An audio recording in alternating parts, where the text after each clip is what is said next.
Apakah orang-orang dengan hypermobility syndrome itu baik untuk berlatih beban? Jawaban saya,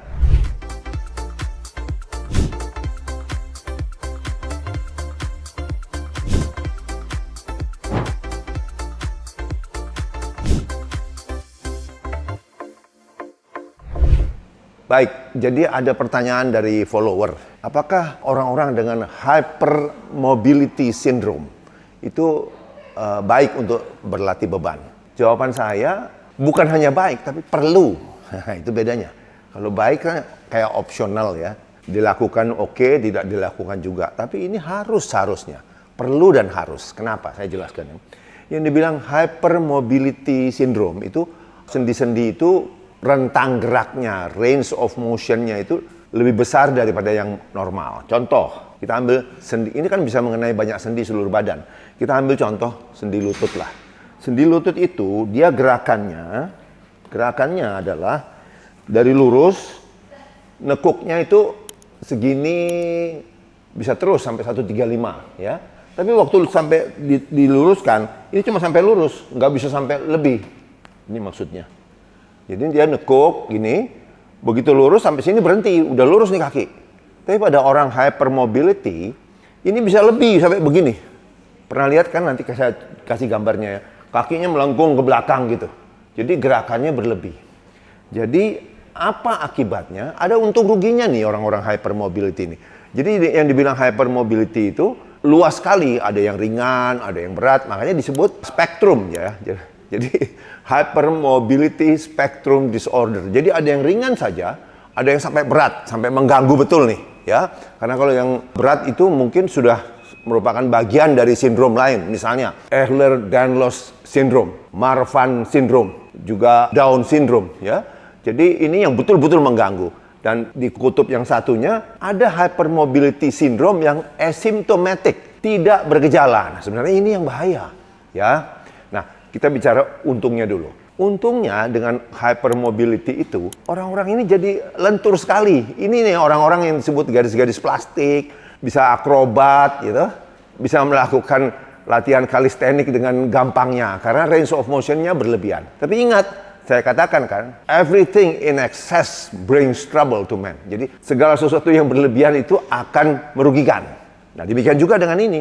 Dengan adanya range of motion berlebihan, lebih besar dari yang normal, maka ada konsekuensi.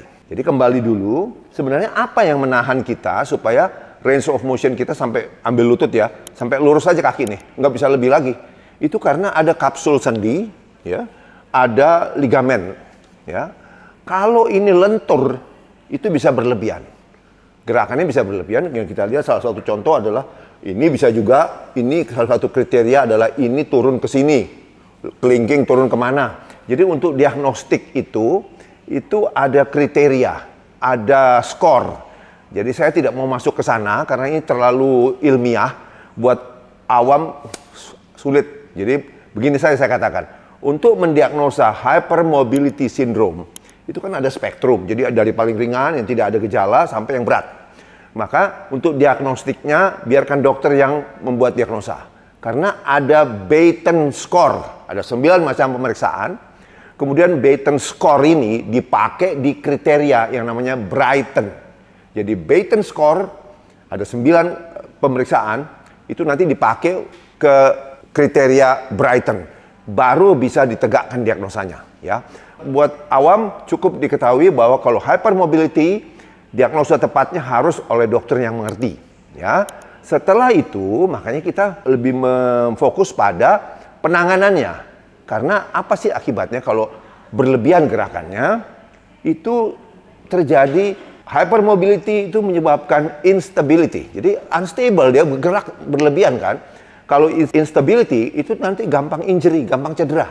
Cedera ini yang akan menyebabkan pelan-pelan muncul rasa sakit. Makanya dibilang kalau sudah terdiagnosa hypermobility, sekali lagi yang diagnosa ini bukan sembarang orang nih, harus orang yang ngerti, dokter yang ngerti.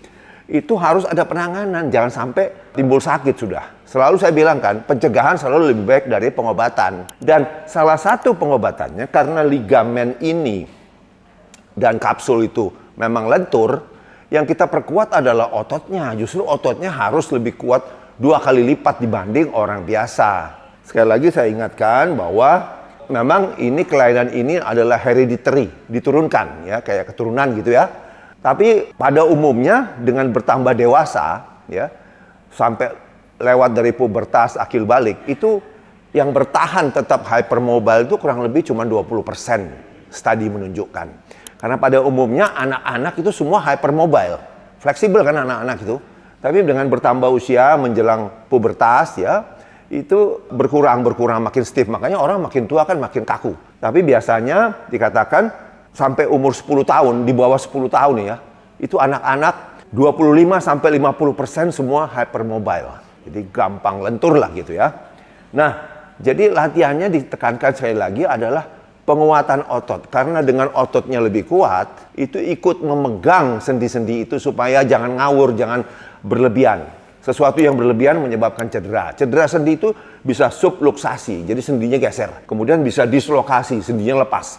Tapi kalau tidak lepas pun karena gesekan berlebihan, secara kronik bertahun-tahun mudah terjadi pengikisan tulang rawannya. Akhirnya menjadi pengapuran.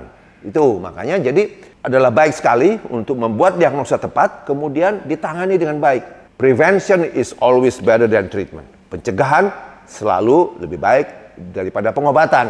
Itu sebabnya kita ada di Kilo Gym Mampang. Semoga bermanfaat. Dr. Henry Suhendra, stay fit and strong.